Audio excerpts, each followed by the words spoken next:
The most important step in ordering your custom wall covering mural is providing accurate measurements.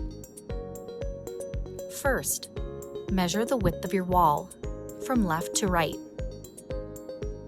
Measure the entire wall from end to end, including any openings such as windows or doors.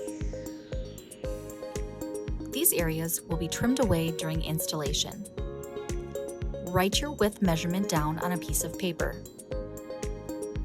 Next, measure the height of your wall, top to bottom.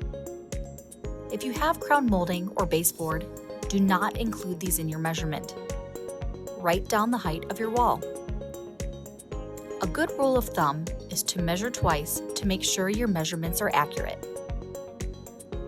Murals Your Way will add an additional 2 inches of bleed to the width and 2 inches of bleed to the height for wiggle room in case your walls are not perfectly square.